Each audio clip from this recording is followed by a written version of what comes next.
Doctor साहब, आपके नीडर India channel पर मैंने एक वीडियो देखी जिसका शीर्षक है कि आपका विनाश ही देश का विकास है। हाँ हाँ। तो आप किस विनाश और किस विकास की उसमें चर्चा करने लगे? काफ़ी मैंने वह सुनी भी, कुछ बातें उसमें समझ में आई, कुछ ऊपर को चली गई। मैंने सोचा कि भाई मिलांगे तो बैठ कर चर्चा करेंगे इस विषय पर।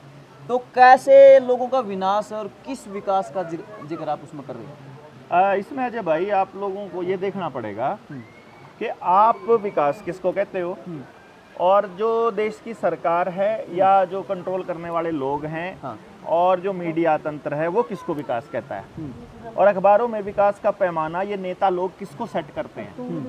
देखो, अभिनेता और जो खिलाड़ी हैं वो बड़ी बड़ी कारें, बड़ी बड़ी मोटरसाइकिल और इस चीज़ को विकास मानते हैं। हाँ। जो नेता लोग हैं, ब्रांडेड कपड़े उसमें शामिल हो गया। हाँ। और जो नेता लोग हैं वो सड़कों को, इंफ्रास्ट्रक्चर को और पुलों को, इनको विकास मानते हैं। अब मेरा विकास का पैमाना कुछ इससे अलग हो सकता है, तो मुझे लगता है कि उस पर अपने को चर्चा करनी चाहिए कि मेरा क्या पैमाना है, फिर सरकार का क्या पैमाना है, खिलाड़ियों का क्या है, बॉलीवुड का क्या, हॉलीवुड का क्या, और फिर आपका क्या। हाँ। देश के लोग ये अपने आप सोचें। बिल्कुल।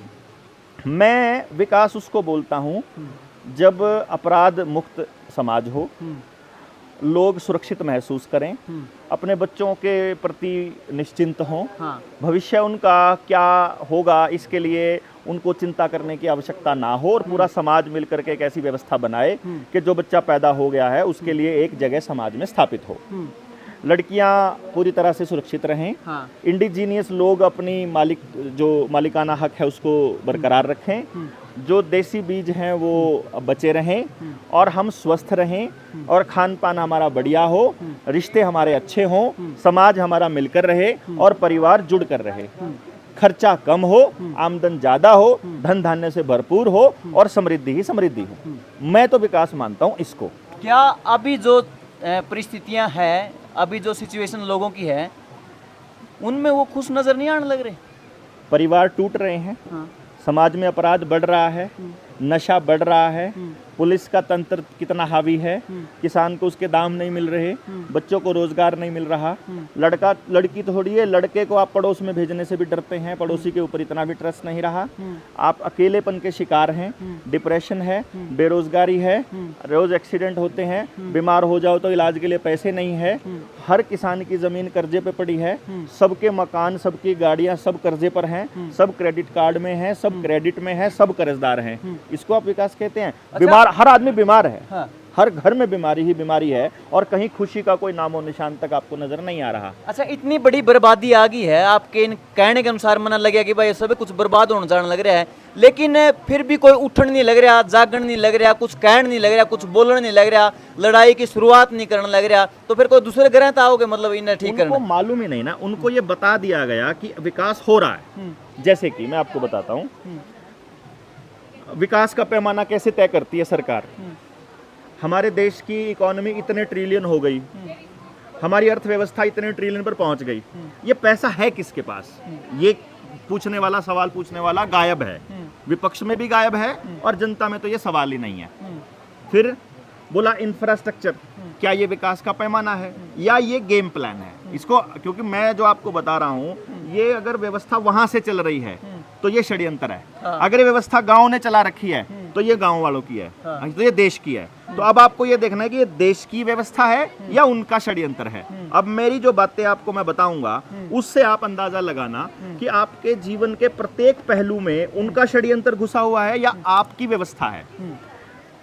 जो सरकार, मीडिया और जो अर्थशास्त्री, असल में वो अनर्थशास्त्री हैं, वो आपको ये बताते हैं कि जीडीपी का आंकड़ा देश का विकास है, यही बताया गया। अच्छा, क्या जीडीपी जो है ये विकास नहीं मान रहे? अभी मैं तो अभी बता रहा हूँ ना, ये पहले आप मुझे बताइए, जीडीपी का आंकड़ा ही विकास बोलते हैं ना। हाँ? जीडीपी का मतलब है ग्रोस डोमेस्टिक प्रोडक्शन। हाँ? कि देश में कितना उत्पादन हुआ, उसके हिसाब से नोट छापता है आरबीआई, वो नोट देश में सर्कुलेट होते हैं, हम खरीदते हैं, बेचते हैं, खरीदते हैं, बेचते हैं, ये सर्कुलेशन जीडीपी है। यानी पैसा एक से दूसरा, दूसरे से तीसरे से घूम करके आएगा तो वो जीडीपी का आंकड़ा बढ़ेगा। हाँ। और अगर ये पैसा एक जगह पर रहे, हाँ, और बैंकों के जरिए ना बढ़े, हाँ, तो उसमें दर्ज ना हो, तो वो जीडीपी में दर्ज नहीं होगा। अब मैं आपको एक व्यवस्था बताता हूं कि कौन सी व्यवस्था बढ़िया है और कौन सी व्यवस्था खराब है। ठीक है, एक व्यवस्था है, जब बंदा सुबह उठा, सारा गांव उठ करके सुबह अपनी टॉयलेट के लिए वो जंगल में चला गया, लेटरिन की, मिट्टी में दबाया, वहीं पे एक पानी था, जोहड़ था, वहां से पानी लिया, वॉश किया, घर आ गया, मिट्टी से हाथ धोए, मतलब साफ किए रेत से। इसमें कोई पैसा लगा नहीं लगा, किसी कंपनी को प्रॉफिट हुआ, गांव का कोई नुकसान हुआ? फिर इसमें तो सरकार प्रचार करने लग रही है कि खुले में मत यही तो मैं मूतिए, कह रहा हूं खुले में ना, लैट्रिन यही तो मत मैं कह रहा हूं करिए, ना। प्रदूषण होगा। खुले में मूतने से कोई प्रदूषण नहीं होता, खुले में पेशाब करने से पौधों को उल्टा यूरिया मिलता है।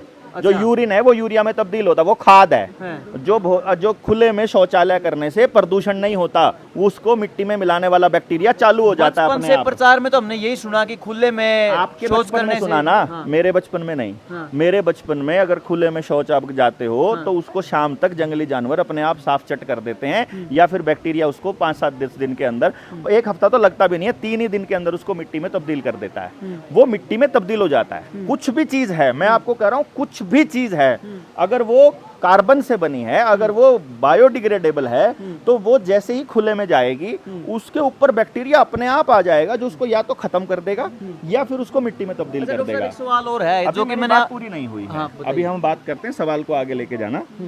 एक तो ये है, अब इसी के मुकाबले आपका घर में शौचालय है, वो शौचालय की शीट आपने बनाई ना, कौन बनाई? उसमें जो बिजली का यंत्र लगे, तारें लगी, वो आपने बनाया? नहीं लगाई। जो वॉश बेसिन है आपने बनाया? हैंड वॉश बनाया? साबुन बनाया? प्लास्टिक की बाल्टी बनाई? नल की टूटी आपने बनाई? उसमें सिस्टम लगाया, वो आपने बनाया? जो बटन तक पानी चला था फ्लश, वो आपने बनाया? गड्ढा खोदने की मशीन आपने बनाई? उसमें इस्तेमाल होने वाला कोई भी पैसा गाँव के पास जा रहा है कि बड़ी बड़ी कॉरपोरेशन के पास जा रहा है? कॉर्पोरेशन के पास। तो वहाँ जीडीपी बढ़ेगी कि नहीं बढ़ेगी? रोज आप हैंड वॉश लेके आओगे, फिर आपका वो पानी की टूटी खराब हो जाएगी, फिर आपका बिजली का कनेक्शन भी उसमें चाहिएगा, उसमें जीडीपी बढ़ेगी कि नहीं बढ़ेगी? बढ़ेगी। तो एक तरफ वो बिना जीडीपी बढ़ाए है, एक तरफ जीडीपी, तो उधर तो विकास दिखाई देगा, लेकिन आपका तो विनाश है। गांव तो पूरा गांव छोड़ो, पूरा देश अपनी कमाई को लैट्रिन के पेशाब के नाम पर उनको दे रहा है पैसा, तो आपका विनाश हो रहा है कि विकास हो रहा है? ये हो तो रहा है विनाश, लेकिन मैंने घर में आमतौर पे ये सुनने ने मिला, जैसे कि मेरे पिताजी है, बार बार ये बोलते थे कि वह पहले खुले में जाना पड़ता था, अगर रात बरात में कोई मानस को तकलीफ हो जाए, कोई बीमार हो रहा है, तो उसने खेत में जैसे पाला पड़ने लग रहा है, जाडा पूरा, तो खेत में जाओ, रात में अगर कोई पेट में दिक्कत हो जाए तो उन्हें बड़ी परेशानी होती अंधेरे में, क्योंकि आप तो लाइट ने भी षड्यंत्र बताने लग रहे हो, आपके कहने अनुसार लाइट भी नहीं, तो टॉर्च भी नहीं होनी चाहिए, तो अंधेरे में, रात में, ठंड में, गर्मी में वो जंगल में जाने लग रहा है, तो उसमें तो समस्या है अगर लोगों ने। पहली बात तो ये कबीलियाई लोग हैं जो ये बात कह रहे हैं, आपके पिताजी कबीले वाले लोग हैं, किसान लोग हैं ना, गांव में रहने वाले। गांव में रहने वालों की व्यवस्था ही जंगल से चलती है, तो उनको पहली बात जंगल से डर नहीं लगता। दूसरी बात, अगर किसी बीमार व्यक्ति के लिए कोई ऐसा अरेंजमेंट करना हो, ऐसा कुछ भी नहीं है कि उनको वहां जाना पड़ेगा। घर के अंदर तसड़े में राख रखी, उसमें लैटरिंग करी और कुर्डी पे गिरा हो, उसमें क्या है? हर गांव के चारों तरफ कुर्डियां होती थी, और रात बिरात के लिए तो आप एक शौचालय सामूहिक पूरे गांव का बना सकते हो कि इमरजेंसी वालों के लिए है, इसमें क्या तकलीफ है? मतलब घर घर होने से अच्छा एक हो जाओ। हाँ, उसमें तो कोई दिक्कत ही नहीं है ना, वो गांव उसको संभाले ना, गांव उसकी मेंटेनेंस करे, गांव के लोगों की जिम्मेदारी हो कि इन 10 घरों की आज ड्यूटी है इसकी सफाई की, अगले 10 घरों की ड्यूटी अगले दिन हो जाए, अगले 10 घरों की ड्यूटी, आपका नंबर भी आएगा पूरे महीने में और उसकी सफाई भी हो जाएगी, कोई दिक्कत ही नहीं है। बात तो ये है कि आप रोज अपनी लेटरिन तो साफ कर ही रहे हो ना, अपने घर का शौचालय तो साफ कर ही रहे हो, तो आप ये नहीं कर सकते। जरूरी नहीं है कि आपको वहीं पर जाना है, आप रात को महिलाओं को जरूरत पड़ती है तो आप उस शौचालय का इस्तेमाल कीजिए ना, लेकिन आप उन कंपनियों को पूजने की बात कर रहे हो। उस शौचालय का जो पाइप है, उसकी जो शौचालय की जो नाली है, जो गंद है, वो नाली वहाँ खोली गई है, कहाँ? बाहर नाली में। वो नाली जाके कहाँ जा रही है? जोहड़ में। वो जोहड़ में पानी पीने लायक, डंगरों के पीने लायक नहीं बचेगा, अगर पी लेंगे तो बीमार पड़ेंगे, तो वो पानी खराब हो जाएगा, तो समर्सिबल से पानी निकालना पड़ेगा, तो फिर जीडीपी बढ़ेगी। जीडीपी बढ़ेगी, आपका विनाश है कि विकास है? ये विनाश है। यानी कि जीडीपी का बढ़ना, अगर उसमें पैसा आपके आपस में सर्कुलेट होगा तो जीडीपी नहीं बढ़ेगी। हाँ। जैसे सबने अनाज पैदा कर, गांव के अंदर अनाज भी पैदा हो गया, कपास भी पैदा हो गई, दाल भी पैदा हो गई, सब्जी भी पैदा हो गई, और जो जरूरत का सामान सारा पैदा कर लिया गांव ने, करने के बाद पूरा हिसाब लगा के कि पूरे गांव में किस किस चीज़ की ज़रूरत है, तो अनाज आया वो सबने बांट लिया, सब्जी आई वो सबने बांट ली, दाल आई वो सबने बांट ली, जीडीपी नहीं बढ़ेगी। लेकिन अगर किसान उस अनाज को उगाएगा, अच्छा उगाते टाइम भी अगर ट्रैक्टर मशीनों का इस्तेमाल करेगा तो जीडीपी बढ़ेगी, बैल से करेगा तो जीडीपी नहीं बढ़ेगी। यानी खर्चा होगा तो जीडीपी बढ़ेगी, खर्चा होगा तो विनाश होगा कि विकास होगा? अच्छा, ये तो होगा विनाश है। अल्टीमेटली आप इशारा उस जगह की तरफ करने लग रहे हो कि जैसे कि पुराने जगह समय में लोग जंगलों में रहते थे, पत्ते लपेट के जिंगल वाला हु करने वाला, वो मतलब उस दिशा में जाने की इशारा है। तो फिर पहली बात तो ये है भाई कि आपको अपने शरीर का स्ट्रक्चर समझना पड़ेगा। हमारी जो खाल है ये सांस लेती है, इसको खुले कपड़े चाहिए। आपकी जो जीन्स पहनाई गई है ये आपको, ये जीन्स जो मैं भी कभी कभी पहनता हूँ, ऐसी बात नहीं है, लेकिन ये जीन्स आपके स्किन को सांस लेने नहीं देती है, जिसकी वजह से आप अगले आने वाले टाइम में बीमारी के लिए वल्नरेबल होते हो। यानी आपको आपका जो परिधान है वो हमारे जो पुरखों ने सोच समझ कर डिसाइड किया था। मैं आपको किसी पुरानी व्यवस्था में लेकर जाने की बात नहीं कर रहा हूँ, मैं आपको व्यवस्था बता रहा हूँ कि एक व्यवस्था ये है और एक व्यवस्था ये है। एक व्यवस्था आपको बीमारियों से मुक्त रखती है तो जीडीपी नहीं बढ़ती है, और एक व्यवस्था में आप बीमार पड़ते हो तो आप फार्मा कंपनियों को पैसे देते हो तो उसमें जीडीपी बढ़ती है। तो जीडीपी बढ़ने वाली व्यवस्था देश का विकास कहलाता है, तो और उसमें आपका विनाश होता है। आपका खर्चा ज्यादा होकर के कंपनियों के पास जाएगा तो उसमें आपका तो विनाश है और उसका देश का विकास है। चाहे आपकी शिक्षा है, बस्ता तड़के अपना जोड़ा उठाया, स्कूल में बच्चा चला गया, गांव में गया पैदल, वहां मास्टर जी गांव के ही हैं, ना मोटरसाइकिल पार है, ना कार पार है, ना बस मारे, पढ़ाया और गांव वालों ने मिलके पैसा उसको दे दिया, उसकी व्यवस्था कर दी। कोई बैंक में पैसा ट्रांसफर नहीं हुआ, कुछ नहीं हुआ, कहीं खरीदारी नहीं हुई, उसने जो चीज की जरूरत है गांव वाले इकट्ठा करके दे देते हैं, तो जीडीपी नहीं बढ़ेगी। वहीं पर अगर किसी प्राइवेट स्कूल में आपका बच्चा पढ़ता है तो बस आएगी लेने के लिए, उसके टायर, उसकी गाड़ी के लाइटें, उस गाड़ी का खर्चा, पेट्रोल डीजल का खर्चा, उस पे ड्राइवर का खर्चा, और फिर उस स्कूल में मास्टर जी भी पढ़ाने आएंगे तो कार से आएंगे या बाइक से आएंगे, तो वो जो खर्चा होगा, फिर आपका बच्चा रोज नई ड्रेस पहन के जाएगा, पब्लिकेशन की किताबें पढ़ेगा, उस प्राइवेट पब्लिकेशन की, तो जो वो पैसा खर्च होता है प्राइवेट स्कूल के अंदर, वो जीडीपी का आंकड़ा बढ़ाता है। ओहो, जो छोटे छोटे बच्चे उस गाड़ी में बैठेंगे उसमें मतलब फिर कमर की रीढ़ की हड्डी खराब होएगी तो अस्पताल में जाएगा, तो फिर फार्मा कंपनी को पैसा जाएगा तो जीडीपी बढ़ेगी। अब जीडीपी बढ़ने से आपका विकास हो रहा है कि विनाश हो रहा है? इसमें देश का तो विकास दिखाई दे रहा है क्योंकि जीडीपी बढ़ रही है, आपका विनाश हो रहा है। अगर ये जो सड़कें बन रही हैं, इन सड़कों को बनाने के लिए जो रेत, बजरी, सीमेंट है, ये पहाड़ों को काट करके लाया जाता है, तो ये पहाड़ों की लाशें बिछी हुई हैं यहाँ जो आपके गांव के अंदर है, तो आप पहाड़ों को काट करके आपने वहां सीमेंट का वो पूरा का पूरा तंत्र और इंफ्रास्ट्रक्चर बना दिया। उस पहाड़ को काटने के लिए कितनी मशीनें यूज हुई, कितना प्रदूषण हुआ, कितना वायु प्रदूषण हुआ, कितने लोग माइग्रेट हुए, कितने लोग वहां चले गए, फिर उसके बाद वहां पेट्रोल डीजल कितना खर्च हुआ, फिर वहां से ट्रांसपोर्ट का कितना खर्च हुआ, उसमें जीडीपी बढ़ती है। जबकि अगर आपको ट्रैवल करने की जरूरत है ही नहीं, आदमी का शरीर ट्रैवल करने के लिए बना ही नहीं है। अगर वो बहुत ज्यादा ट्रैवल करने के लिए बना होता, जैसे अभी यहाँ है 2 घंटे में मुंबई पहुंच गए, अरे भैया अगर आपको 2 घंटे में मुंबई पहुंचने के लिए परमात्मा ने बनाया होता तो आपको पंख दिए होते, आप अपने आप चले जाते। आपकी बॉडी ट्रैवल करने के लिए बनी नहीं। जो जितना ट्रैवल करेगा बॉडी में उतना वात इकट्ठा होगा, उसको उतना पेन रहेगा, जिंदगी भर दर्द में रहेगा। वो आदमी जो ट्रैवल करता है उसका पेन कभी खत्म होगा ही नहीं, क्योंकि वो जो वात है वो ट्रैवल करने से आपके बॉडी में इकट्ठा होता है। तो जब आप बीमार पड़ोगे तो आप फार्मा कंपनियों को पैसे दोगे, जब फार्मा कंपनियों को पैसे दोगे तो जीडीपी बढ़ेगी। तो जीडीपी बढ़ने में देश का विकास काउंट होगा। आप अगर स्वस्थ रहोगे तो जीडीपी नहीं बढ़ेगी। यानी आप अगर बिना खर्चे की खेती करोगे तो जीडीपी नहीं बढ़ेगी। बिना खर्चे का जीवन जियोगे, अगर आप हेल्थ के ऊपर पैसा खर्च नहीं करोगे तो जीडीपी नहीं बढ़ेगी। अगर आप ट्रैवल नहीं करोगे, पेट्रोल डीजल पर खर्चा नहीं करोगे तो जीडीपी नहीं बढ़ेगी। सीमेंट बजरी रेत पर पैसा खर्च नहीं करोगे तो जीडीपी नहीं बढ़ेगी। अगर जीडीपी नहीं बढ़ेगी तो आप हेल्दी रहोगे, सुखी रहोगे, घर में रहोगे, परिवार के साथ रहोगे तो जीडीपी नहीं बढ़ेगी।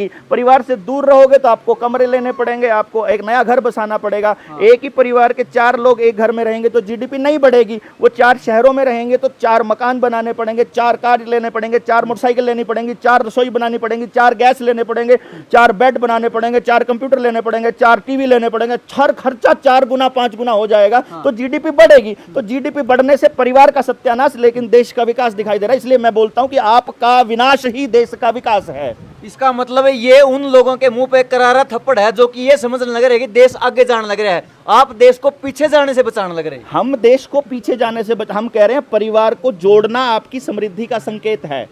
आप अगर प्रेम से रहना जानते हो, प्रेम से रहना कौन सिखाएगा? उदाहरण देने के लिए बच्चे के पास कौन है? माँ के पास समय नहीं है अपने इंस्टाग्राम और टीवी फेसबुक से, बाप के पास समय नहीं है पैसा कमाने से, ईएमआईज भरनी है। माँ बाप एग्जाम्पल के लिए नहीं है तो उसके पास एग्जाम्पल के लिए या तो उसकी आया है, या उसका स्कूल है जो पूरे बिजनेस से चलता है, या टीवी के कार्टून है जिसके अंदर उसको लेस्बियन बनाया जा रहा है, जहां एलजीबीटीक्यू बनाया जा रहा है, उसको गे बनाया जा रहा है। पूरा का पूरा प्रोपेगेंडा आपके बच्चों को ऐसे एग्जाम्पल देने के लिए बनाया जा रहा है जिसमें आपका परिवार खत्म होता है। जिससे बच्चे दादा दादी से सीखते थे वो सुइया ठोक ठोक के वो तो खत्म कर दिए खंड के। मैं ये कह रहा हूँ पूरे परिवार को ज्वाइंट करने का सुख समृद्धि, मैंने फिर से आपको बताया, यदि आप प्रेम से रहते हैं, बिना बीमार हुए रहते हैं, तो जीडीपी नहीं बढ़ेगी। तो वो आपकी समृद्धि का संकेत है कि अगर आपके पास असली धन है, जेब में रुपया लेके घूमते हो, आरबीआई ने हमको लिख के दिया हुआ ये नकली नोट है, सारा नोट नकली है, जितना डिजिट्स है ये जो आपको ट्रांसफर हो रहे हैं ये सब प्योर फ्रॉड चल रहा है आरबीआई का, बैंकों का, आपको मालूम ही नहीं। और इस पैसे के लिए आप पूरे परिवार को तोड़ रहे हो। और उनको पता अगर परिवार को 4 गुना तोड़ दिया, 5 गुना तोड़ दिया तो वो जीडीपी बढ़ती हुई तो दिखेगी, वो विकास होता हुआ स्क्रीन पे तो दिखेगा, लेकिन असली में खत्म, वो विनाश होने लगेगा। जो निडर इंडिया वाला मेरा चैनल है उस पे पूरी 2 घंटे की वीडियो है, उसमें मैंने सुबह से लेकर रात तक और जन्म से लेकर मृत्यु तक कौन से काम आप करते हो जिससे जीडीपी बढ़ती है और क्या होना चाहिए प्रैक्टिकली, आप तय करो ना। आपको हेल्दी खाना है कि खराब खाना? देखो आपके पास जल जंगल जमीन जानवर है तो आप प्योर शुद्ध खा सकते हो। अगर आप शहर में रहते हो तो आपको पता ही नहीं है अनाज कहाँ से आता है। अभी किसान आंदोलन में एक कपल अपने बच्चे को लेके जा रहा था, तो वो बच्चा उनसे पूछता है मम्मा ये यहाँ पे फार्मर लोग बैठे क्यों हैं? वो बोले कि एक किसानों के लिए नए कानून आए हैं और ये कह रहे हैं कि वो उनकी ज़मीन खराब हो जाएगी, ज़मीन ख़त्म हो जाएगी। तो ज़मीन ख़त्म होने से क्या होगा? वो कहते हैं ज़मीन ख़त्म होने से फिर अनाज पैदा नहीं होगा। कोई बात नहीं, फिर हम लोग ऑर्डर करके ऑनलाइन मंगा लेंगे खाना। उस बच्चे को बेचारे को ये नहीं पता है अनाज उगाया कैसे जाता है। उसने तो जेंटलमैन भी किताब में देखा है, कोट पैंट पहना हुआ आदमी, उसके बाप की फोटो अगर वहां पे किसान की वर्दी में खड़ा कर दिया जाए उसके बाप को, और किसी गुंडे को कोट पैंट पहना के कर दिया जाए, तो नर्सरी का बच्चा, पहली क्लास का बच्चा जेंटलमैन उस कोट पैंट वाले को बोलेगा, चाहे कितना ही बड़ा गुंडा हो। ये पढ़ाई बढ़ा रहे हैं हम अपने बच्चों को, जीवन जीने के लिए तैयार नहीं कर रहे, पैसे कमाने की मशीन बनाने के लिए, कंपनियों के नौकर बनने के लिए बच्चों को तैयार कर रहे हैं। उससे जीडीपी बढ़ती है। तो इस बात के लिए कि बच्चों को किस रास्ते पे भेजना है, किन को प्रिपेयर होना पड़ेगा? माँ बाप को, दादा दादी को, या टीचरों को, या फिर नेताओं को, किन को समझ आनी जरूरी है कि वो मतलब बच्चों को सही दिशा दिखा दे? बच्चे का जीवन, बच्चे की परवरिश माँ बाप के लिए नहीं होती, समाज के लिए होती है। मतलब बच्चा माँ बाप का नहीं होता? माँ बाप का नहीं होता, वो माँ बाप के जरिए धरती पर आया है। माँ बाप की जागीर नहीं है, वो परमात्मा की एक कृति है। उसने माँ बाप को ये सक्षम बनाया कि तुम बच्चे पैदा कर सको। तो बच्चे की शिक्षा, उसकी परवरिश, ये समाज का विषय है। ये किसी प्राइवेट स्कूल का, किसी प्राइवेट कंपनी का, किसी सरकार का या माँ बाप का व्यक्तिगत विषय नहीं है, ये समाज का विषय है। तो समाज के प्रत्येक व्यक्ति को ये समझना पड़ेगा, जब तक पड़ोस का बच्चा सुखी नहीं होगा आपका बच्चा सुखी नहीं रह सकता। आप अपने बच्चे को 18 साल की उम्र तक अपनी छाती से चिपका के रख सकते हो, 18 के बाद तो आपको शहर बाहर भेजना पड़ेगा ना। बाहर अगर नशा है, अपराध है, गुंडागर्दी है, बर्बादी है, तो आपका बच्चा बर्बाद होगा। अब हॉस्टल में रहने वाले बच्चे, पीजी में रहने वाले बच्चे सारा दिन केवल कबाड़ खाते हैं, कोई प्योर खाना नहीं मिलता, सारा सब कुछ उनको बीमार करने वाला मिल रहा है। तो ये क्यों? क्योंकि किसान बर्बाद हो रहा है, उसे पेस्टिसाइड डालने पड़ते हैं अपने खेत के अंदर। क्योंकि शहर में रहने वाला आदमी किसान के विषय में नहीं सोच रहा, इसलिए किसान अपने अनाज में गंदगी पैदा कर रहा है। उस गंदगी की वजह से आपको जो बिस्किट मिल रहा है, जो नमकीन मिल रही है, जो खाने को मिल रहा है, जितना तेल मिल रहा है, सारा जीएमओ मॉडिफाइड है, वो आपकी संतानों को बर्बाद कर रहा है। तो ये म्यूचुअल अंडरस्टैंडिंग और इकट्ठा रह करके कॉपरेशन का काम है। और 24 नवंबर को हम दिल्ली में इकट्ठा हो ही रहे हैं, दिल्ली के तालकटोरा स्टेडियम में। सुबह 10 बजे सेमिनार है पेरेंटिंग और एजुकेशन का, उसमें हम इन मुद्दों पर गंभीर चर्चा करेंगे, जिसमें आने वाले समय में समाधान पर भी चर्चा होगी। अच्छा डॉक्टर साहब, आपकी मैं काफ़ी बातें वीडियो में मैंने सुनी है, जिसमें कि आप न्यू बताओ हो कि या ज़मीन जिस पर फैक्ट्री लग है, या ज़मीन जिस पर स्कूल बना है, या ज़मीन जिस पर फ्लैट बना है, जिसमें हवाई अड्डे बना है, जिस पर रेल चाल है, जिस पर बस चाल है, जिस पर कंपनी बना है, या जमीन उन बड़े बड़े पूंजीपतियां तो इतनी प्यारी लागे बालका ते प्यारी कि वह जमीन ने कुकर सिक्कड़ अपलिया। और एक किसान ने अपने बच्चे के दिमाग में नफरत पैदा कर दी उन किले के प्रति। अरे बेटा इस खेतड़ा में कुछ नहीं दे रहा, लेकर जाता है, 1 किला बेचना है नहीं, बेच जा, चल तो विदेश चल। उसका लैद घायल करने बैग में कपड़े उसने टोर दे, 1-2 किले जितने 4-5 किले बेचने बेच कर। मतलब किसान ने अपने बच्चे को नफरत करा दी उसकी किले के प्रति। तो वापिस किसान के लिए ऐसी व्यवस्था बनाई गई है। देखो मैंने जितनी भी बातें अभी तक बोली हैं, इसमें व्यक्ति ने कुछ नहीं किया, गांव ने, लोगों ने, समाज ने कुछ नहीं किया। ये सारी व्यवस्था उन बड़े उद्योगपतियों ने बनाई, जिससे टीवी के माध्यम से आपके दिमाग को ब्लॉक करके ऐसी व्यवस्था में घुसाया गया कि आपको लगे कि मजबूरी है, अब कहां से लेकर आए जंगल, अब कहां से लेकर आए जोहड़, अब गांव के लोग मानते तो नहीं, अब समझते तो नहीं, बच्चे काम करने को तैयार तो नहीं। वो इस तरह की बातें बोलते हैं, वो बातें उनकी जबान पर चढ़ाई गई हैं योजनाबद्ध तरीके से। तो जब योजनाबद्ध तरीके से आपकी बर्बादी हुई है पिछले 50 सालों में, आपको क्या लगता है कि आपके एक बार समझा देने से, आपकी एक वीडियो बनाने से, मेरी एक वीडियो बनाने से, हमारे 4 बार गांव में जाने से समझ जाएंगे? हमें भी लगातार प्रयास करने पड़ेंगे। जैसे वो लोग खिलाड़ियों का, नेताओं का, अभिनेताओं का, टेलीविजन का, अखबार का, पोस्टर का, बैनर का, एफएम का और सारे प्रोपेगेंडा इस्तेमाल करते हैं हमारे दिमाग को उस दिशा में सोचने की लिए मजबूर करने के लिए, वैसे ही हमें 360 डिग्री इस बात के ऊपर काम करना पड़ेगा कि हम गांव को असली चीज समझा पाएं और लोगों को सही चीज के लिए मोटिवेट कर सकें। उसके लिए जेएसएम जनता सरकार मोर्चा प्रयास कर रहा है, उसके लिए हमारा प्रयास है। अगर गाँव का हर किसान अगर ये कहता चला गया कि भाई बेटा खेती में कुछ नहीं, अगर हर बेटा किसान का बेटा आपका बाप ने कहने लग रहा बापू मैं तो बाहर जाऊंगा खेत में कुछ नहीं, तो फिर पाँच से तो फिर कमाओगा कौन? मतलब ये जो अनाज कमाने की बात कर रहे हैं रपी की नहीं, मतलब ये अनाज कटता हो सारे के सारे मजदूर खत्म हो लेंगे, किसान खत्म हो लेंगे, तो फिर लोग खाओगे। प्रॉब्लम अनाज की नहीं है, अनाज उगाने के लिए इनके पास मशीनें हैं, अनाज उगाने के लिए इनके पास सब कुछ है। वो आपको घर पे बैठे 5 किलो अनाज दे रहे हैं और वो जिंदगी भर आपको दे सकते हैं। प्रॉब्लम है कंट्रोल की, प्रॉब्लम है आपके मालिकाना हक की। जब आप अपना गांव छोड़कर शहर चले जाते हो या जब आप अपनी जमीन छोड़कर विदेश चले जाते हो, तो आप वहां इंडिजीनियस पीपल होने का दर्जा खो देते हो। इंडिजीनियस पीपल मतलब इंडिजीनियस, हाँ उसमें जीडीपी तो ऑब्वियसली बढ़ेगी लेकिन आप अपना मूल निवासी होने का दर्जा खो देते हो और आप एक शरणार्थी बन जाते हो। शहर में रहने वाला एक भी आदमी भारत का निवासी नहीं है। और बाहर चला गया जो जिसने अपना आधार कार्ड अपने गांव से बाहर का बना लिया, वो भी इस देश का निवासी नहीं रहा। अब वो इंग्लैंड का गुलाम माना जाएगा, जिसको ऑलरेडी भारत सरकार बोलती है कि भारत अभी भी गुलाम है। अच्छा, आप इंग्लैंड पर तो आगे, मेरे दिमाग में एक बात हो रही। अच्छा, जो बालक है आपकी घर की परिस्थितियां न देखकर है आपका देश छोड़ गया, डोंकी मार गया, गलत तरीके से उड़ जाएगा, PR ले गया, यानी अपना देश ना छोड़ गया रुपया खातर के मैं मेरे माँ बाप की हालत सुधारूंगा, क्या मतलब ऐसा भी हो सके कि मतलब मैं दोबारा अपनी उस स्थिति में अपने उल्टे देश लौटा और अपनी उस जगह में आ जावा? नहीं, मुझे नहीं लगता, क्योंकि उनका डॉक्यूमेंट ऑलरेडी बन चुका है। अगर उसका डॉक्यूमेंट बाहर का बन गया है तो अब वो बाहर का शरणार्थी है। अब वो वहाँ रहते हुए जब उसकी पीढ़ियों को 100 साल हो जाएंगे तो वहाँ का वो निवासी बनेगा, लेकिन तब भी वो मूल निवासी नहीं कहलाया जाएगा। तब भी यही आएगा कि ये लोग वहाँ से आए थे। तो अभी इसीलिए विस्थापन कॉन्टिन्यूसली जारी है, इधर से उधर, उधर से इधर, ये कॉन्टिन्यूसली प्रोसेस का हिस्सा है। तो हमको इस माइग्रेशन के विषय में लोगों को जगाना पड़ेगा कि भाई ऐसा कैसे संभव है कि बिहार को ये समझाया जा रहा है कि यहाँ पर रोजगार नहीं है और वो वहाँ से हरियाणा पंजाब में आ रहे हैं मजदूरों बन गए, लेकिन बिहार की जमीन अडानी को चाहिए जिसके पास पहले से ही 10,000 करोड़ रुपए रोज कमाने का तंत्र बना हुआ है।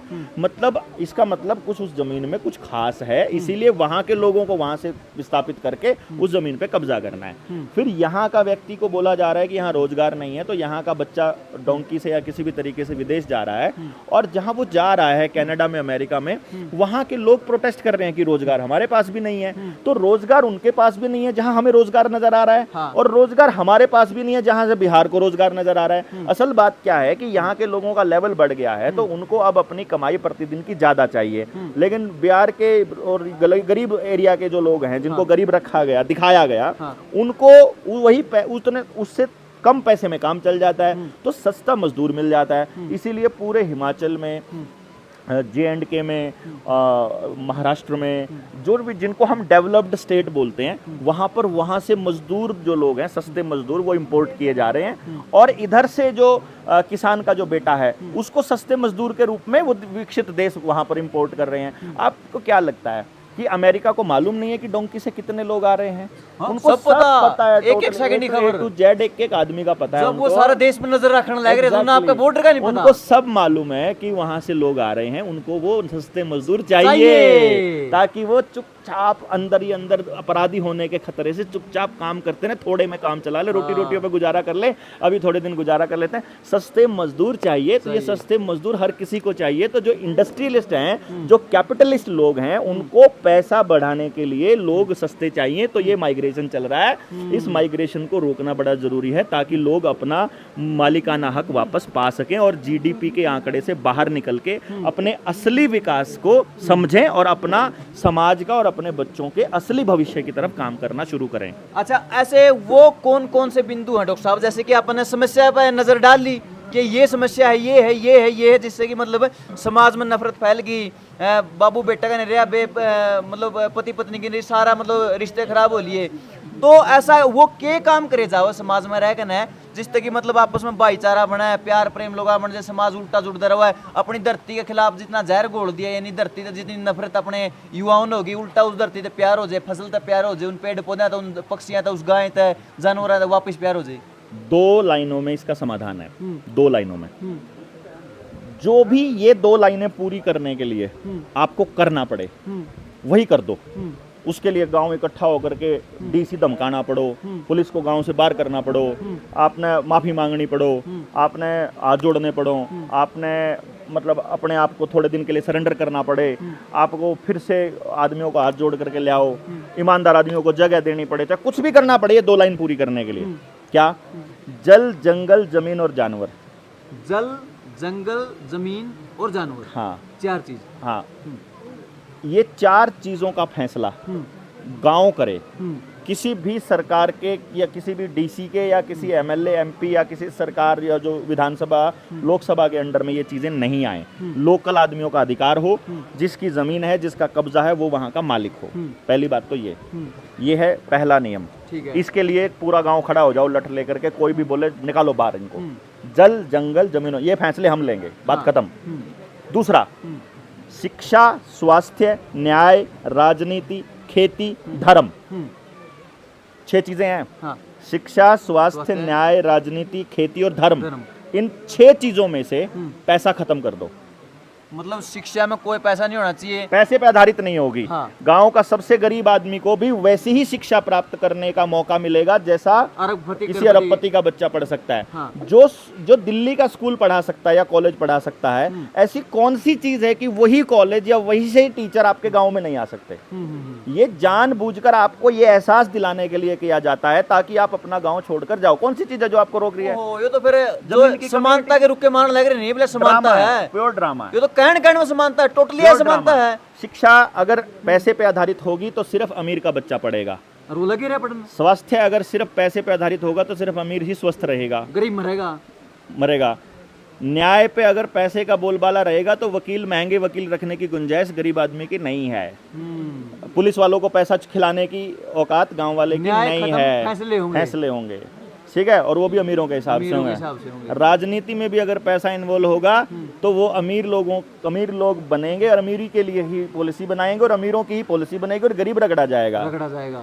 शिक्षा, स्वास्थ्य, न्याय, राजनीति, खेती में भी अगर पैसा इन्वॉल्व हो गया तो खर्चा बढ़ता जाएगा और आमदनी घटती जाएगी, तो किसान कर्जदार होगा ही होगा। और धर्म में भी अगर पैसा इन्वॉल्व हो गया तो फिर उद्योगपतियों के ही हाथ में धर्म आ जाएगा, जैसे आजकल पॉलिटिकल पार्टियों ने धर्म को अपना वो बना रखा है, जागीर बना रखा है। तो समाज खराब होगा। इधर से पैसा उड़ा दो और उसका फैसला अपने हाथ में ले लो और आपका समाज वापस विकास के रास्ते पर चल पड़ेगा। जीडीपी का रास्ता फिर खत्म, फिर जीडीपी का आंकड़ा कम आएगा और असली विकास होगा, समाज बचेगा, लोगों के पास पैसा आएगा। फिर उद्योगपतियों के पास पैसा नहीं जाए, फिर लोगों के पास। जैसे कभी किसी टाइम में, जिस जमाने की मैं बात करता हूँ, आपको एग्जाम्पल बताता हूँ, उस जमाने में आपके खेतों में काम करने वाले मजदूर के घर में भी सोना और चांदी होता था। हाँ। और आज अमीर से अमीर आदमी भी कर्जे में पड़ा हुआ है, 10 एकड़ जमीन का मालिक भी कर्जे में पड़ा है। तो कर्जे में पड़ा होना विकास होता है या घर में सोना चांदी होना विकास होता है? अगर बिना बीमार हुए रहना विकास होता है या बीमार रहना विकास होता है? परिवार का इकट्ठा होना विकास होता है या परिवार का टूटना विकास होता है? अगर पानी जमीन से भरपूर मात्रा में जमीन का पानी हो और प्रकृति कुदरती अगर पानी हो, पेड़ ही पेड़ हो और स्वस्थ हवा में रहते हो, वो विकास है या पोल्यूशन वाली जीवन जीना मतलब विकास है? ये अब आपको तय करना है कि आपको किस तरफ जाना है। समाधान यही है जिसके लिए जनता सरकार मोर्चा लगा हुआ है। जल जंगल जमीन जानवर बचाना है, जमीर भी बचाना है, जन भी बचाना है, आदमी भी बचाना है। जल जंगल जमीन जानवर जमीर जन, ये 6 और इधर से शिक्षा स्वास्थ्य न्याय राजनीति खेती और धर्म। डॉक्टर साहब उन तो बचा लेंगे, इब अपने आप ने पागल होने तक कुकर बचावा। इतनी बात समझ में आया पाछो दिमाग पैट जे है, काना में को लहू लिगड़ न हो जे है, मतलब हर चीज मनु दिखने लगे। वो गए अड़ते भी गए, अड़ते मर गए, अड़ते मर गए, ये खुद ने पागल होने तक कुकर बचावा। देखो आपको जब ये बात नहीं पता थी तो भी ये सिस्टम ऐसे ही चल रहा था, अब पता लग गई है तब भी ऐसे ही चल रहा है। सिर्फ अगर कुछ दिन पहले में और आज के मामले में इतना ही तो हुआ है कि आपको बात समझ में आई है, अब समझ आ गया। अब इस पे प्रयास चालू करो। किसी भी आदमी का दिमाग केवल तब तक फटता है जब तक वो उस दिशा में कोई काम नहीं करता। जब वो उस दिशा में थोड़ा सा भी काम करता है और वो देखते हैं कि यार बदलाव तो आता है। हाँ। मैंने देखा है, हाँ। मेरे पिछले सामाजिक जीवन में मैंने ये चीज नोटिस करी है कि जिसको हमने समझाया, देखो समझाने तक तो जोर लगाना पड़ेगा, हाँ। लेकिन जिसको समझ में आ गया उसको समझ में आ जाता है कि भाई ये पुलिस वाला असल में मालिक नहीं नौकर है, और जो जितना बड़ा अधिकारी है वो उतना बड़ा नौकर है। हाँ। डीसी सबसे बड़ा नौकर है, हाँ। जिले का मालिक नहीं है। एसपी पुलिस का सबसे बड़ा नौकर है, वो सबसे बड़ा मालिक नहीं है। तो जो इससे बड़ा अगर कोई है, चपड़ासी से लेकर राष्ट्रपति तक ये सारे तनख्वाह लेते हैं, तो ये सारे नौकर हैं। ये नौकर किसके हैं? ऑन इंडिया गवर्नमेंट सर्विस, यानी भारत सरकार के सेवार्थ। भारत सरकार कौन है? जो इनको सैलरी देती है। वो कौन है? जो इस देश के मालिक है। इस देश के मालिक कौन है? जो गांव में रहते हैं, जो इस देश के मालिक हैं, जो वोट नहीं करते, जिनके पास अपना वोटर कार्ड नहीं है, जिनके पास लाइसेंस नहीं है, जो इनके लीगल सिस्टम में नहीं घुसते हैं, क्योंकि भारत नॉन जुडिशियल है। हाँ। वो मालिक हैं। जो नॉन जुडिशियल हैं, जो इनके न्यायिक प्रणाली में नहीं फंसे हैं, जो आईपीसी में नहीं फंसे हैं, वो नॉन जुडिशियल हैं, वही मालिक हैं। तो वो मालिक कौन है ये ढूंढना है, और अब आपको तय करना है गांव वालों को कि मालिक बनना है या रिफ्यूजी बन के शहर घूमना है, या अपने गांव की व्यवस्था सुधारनी है, या इनके जीडीपी के आंकड़े में फंस के शहर भागना है। क्या जेएसएम की कोई ऐसी ट्रेनिंग भी है? क्योंकि आप काफ़ी ट्रेनिंगें करते हैं, सेशंस करते हैं, तो बहुत से लोगों को समझ में आ गई हैं बातें, पूरी समझ में आ गई, एक्यूरेट। उन्होंने कहा हाँ डॉक्टर साहब की सारी बात समझ में तो आवा है, लेकिन वो कड़ियाँ एक्सप्रेस नहीं कर पा रहे, कन्विंस नहीं कर पा रहे। लोगों ने बतावा नहीं हुआ, उनने फिर पागल कहना शुरू कर दिया। जुगर आप शुरू में कहा बुद्धि छिटक ली तो पागल हो लिया, ये लोगों ने विश्वास होने लगा। पहले मैं जो बात बताई वो होती गई। तो मतलब वो चीज़ें कैसे समझाओ, उनने कैसे प्रिपेयर करा जिस समझे बड़े मानसन है, या समझ को कराओ कि उन लोगों ने समझा सके। वो उसके लिए जेएसएम की ट्रेनिंग होती है। अभी हमारी 40वीं ट्रेनिंग अलीगढ़ में है 4 और 5 तारीख को। ये अभी आज 2 है ना, तो परसों से स्टार्ट है। अलीगढ़ की ट्रेनिंग में आप आ सकते हैं। हाँ। अलीगढ़ की ट्रेनिंग के बारे में जानकारी अपने नीडर इंडिया चैनल पे भी है, हम आपको उसका पोस्टर भी दे देंगे। वो पोस्टर के हिसाब से आप पब्लिक को बता भी देना। दूसरा, इस ट्रेनिंग के बाद में अगली ट्रेनिंग होती है लेवल 2 की, और फिर जो भी लोग इस पे काम करना चाहते हैं उनको जिस भी एंगल पे जो साथ रहता है ना, उसको बोलना समझाना आ जाता है। उसमें समय बिताना पड़ता है। ये सीखने के प्रोसेस इतना है कि यार एक बच्चे को सेम सिलेबस, वही परसेंटेज का चैप्टर 5वीं क्लास में इंट्रोड्यूस करवाते हैं, और वो 6ठी में भी पढ़ाते हैं, 7वीं में पढ़ाते हैं, 8वीं में पढ़ाते हैं। तो ये प्रोसेस इतना सा है कि जब आप रेगुलर टच में रहते हो तो आपको आ जाता है। हाँ, बाकी जेएसएम की ट्रेनिंग हम लोग करते ही रहते हैं। 40 ट्रेनिंग हो गई है। इसके अलावा समय समय पर हम लोग इस पे काम करते रहते हैं, और हम एक दूसरे से मिलकर करते रहते हैं। बस आप इस पे लगे रहिए। बस ये है कि हमारे नाम से अगर कोई आपसे पैसा मांगे, कई बार ऐसा होता है, कोई कहता है कि भाई देवेंद्र की सुरक्षा का जिम्मा भाई हमारा है, और उसने बुलेट प्रूफ गाड़ी देवांगे, उसने उसके लिए उसकी सुविधा है, तो वो आप उस जाड़ में नहीं फंसना है आपको। तो हमें कोई बुलेट प्रूफ गाड़ी वगैरह नहीं चाहिए, ये समाज अपने आप तय कर रहा हो। हम मांग लेंगे आपसे, हमारे नाम से अगर कोई पैसा मांगता है तो ये नहीं। एक जागरूक समाज मंच नाम का एक अकाउंट है, उसी अकाउंट में आपको पैसे डालने हैं। जो किताब है पूरे फ्रॉड को जागरूक करते हुए, उस किताब के लिए आप मैसेज कर सकते हैं 9518170000 पर, आपको लिंक मिल जाएगा। उस लिंक पे जाकर के आप अपनी डिमांड भेजिए, वहीं पर आपको पैसे जमा कराने हैं और कहीं पर नहीं। और 24 तारीख को तालकटोरा स्टेडियम में 24 नवंबर को इस पेरेंटिंग के और इस पूरे मुद्दे पर लंबी चर्चा भी होगी, उसमें भी आप इनवाइटेड हैं और सभी लोग इनवाइटेड, आप आइए उसके अंदर सपरिवार।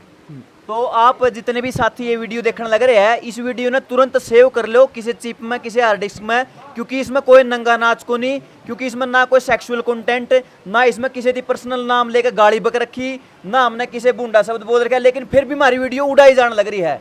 इसमें अगर जब हमें कोई नंगी छोरी करके नचाया दिया नहीं, वो आ जाओगी बूम मारेगी सीधी 20-20 छोरी के बारे में इसी बात क्यों बोल रहा है? मैं तो ज्यादा बोलूँ ना, करण लग रही नचाओगे। हाँ। वो आपको ये बांड बनी फिरन लाग रही है, वो नाच लेंगे उन्ना कह ले, तू क्यों नचाओगा? मैं नुकूंगी अगर कर दे क्यों नचावांगे रे? हां ना पे हम कौन, हम ठीक है, काम आप करने को मानस थोड़ा। हां तो वो आपको लाग रहे नाश करना है। मैं नुकू हमारी वीडियो डिलीट होगी, इसने सेव कर लियो, स्ट्राइक इन पानी आनी, आप इन्हें सेव करके देख लो और अपनी पीढ़ी ने बचाने की कोशिश करो, क्योंकि यह जागरण है, यह एक जागृत करने वाली वीडियो है, यह समझाने वाली वीडियो। इसमें असली बात हमने खोल के न्यू बता दी कि धरती कड़क कड़क कुकर घेरा जान लग रहा है, बचना कुकर है, ये सारी की सारी बात इसमें बता दी। ये वह बात से बोला होगा आपका विनाश ही देश का विकास है। ये साची कह दी तो उनका आंगड़ी लग ली, जिनके की ये माइक भी उन्हें के, ये कैमरे भी उन्हें के, ये ट्राइपॉड भी उन्हें के, या जड़ा बैठे ये भी उन्हें की, तो या हमने सीधी इन सब का बनाने वाला का आंखा मांगड़ी मार दी। अरे भी ये अपना गेम चालू करेंगे। अब मिलते हैं किसी नई वीडियो में किसी नए विषय के साथ, तब तक के लिए बहुत बहुत धन्यवाद जी, बहुत बहुत।